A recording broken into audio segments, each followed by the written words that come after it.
नमस्कार मंडळी, कादंबरी स्वादिष्ट रेसिपीमध्ये तुम्हा सर्वांचं खूप खूप स्वागत आहे। आणि आज आपण बनवत आहोत बेसन पिठापासून हलवा। हा हलवा तुम्ही नैवेद्यालाही बनवू शकता, प्रसाद म्हणून बनवू शकता। तर नक्की असा हलवा एकदा बनवून पहा, खूप भारी लागतो खायला। चला तर मग सुरुवात करूया रेसिपीला। यासाठी कढईमध्ये 1 चमचाभर तूप घालून घ्यायचं आहे आणि तुमच्या आवडीचे ड्रायफ्रुट्स यामध्ये घालून घ्या।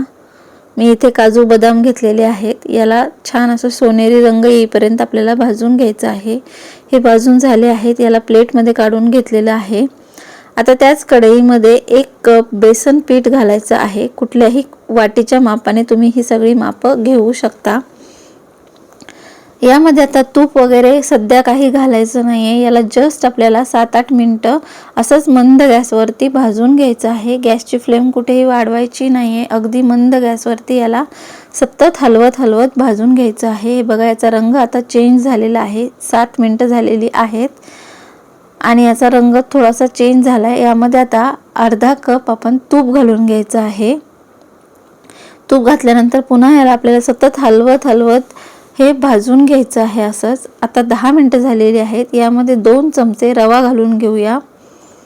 रवा सुद्धा 5 मिनिटभर आपल्याला सतत हलवत भाजून घ्यायचा आहे। रवा घातल्याने हलव्याला थोडंसं रवाळ असं टेक्स्चर येतं, तर रवा जरूर घाला। 2 चमचे रवा पुरेसा होतो। कुठलाही लहान मोठा कुठलाही रवा तुम्ही घालू शकता। आणि हे बघा किती मस्त असं हे तयार झालेलं आहे पीठ आपलं।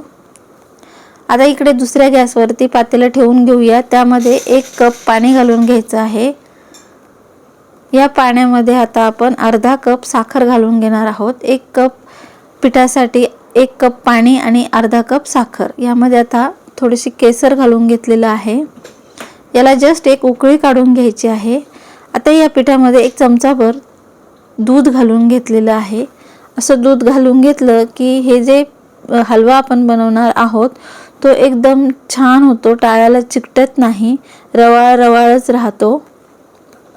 तर असं चमचाभर दूध घालून घ्या।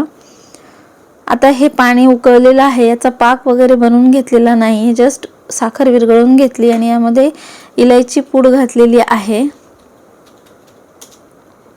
आता हा पाक या पिठामध्ये घालून घेऊया। थोडा करून पाक पिठामध्ये घालायचा आहे। याला व्यवस्थित असं मिक्स करून घ्यायचं आहे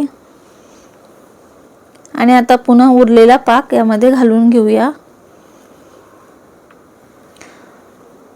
आणि गॅसची फ्लेम सध्या सुद्धा मंद केलेलीच आहे, कुठेही मी गॅसची फ्लेम वाढवलेली नाहीये। जस्ट असं याला मिक्स करायचं आहे। आणि हे बघा, आता कढई सोडतो आहे हा हलवा। याच्यावरती एक हलकीशी ग्लेज पण आलेली आहे। असा कढई सोडायला लागला हलवा की समजायचा हलवा बनत आलेला आहे। आता या स्टेजवरती आपण 1 चमचाभर आणखी तूप घालून घेऊया। तूप घातल्याने सुगंध छान येतो हलव्याला आणि याला ग्लेज येते। आता ड्रायफ्रुट्स भाजून ठेवलेले ते यामध्ये घालून घेऊया। यामध्ये ड्रायफ्रुट्स आता मिक्स करून घ्यायचे आहेत। किती छान टेक्स्चर आलेलं आहे आपल्या हलव्याला, तुम्ही पाहू शकता। आणि हलवा तयार झालेला आहे। हा हलवा तुम्ही नैवेद्यासाठी प्रसादासाठी बनवू शकता।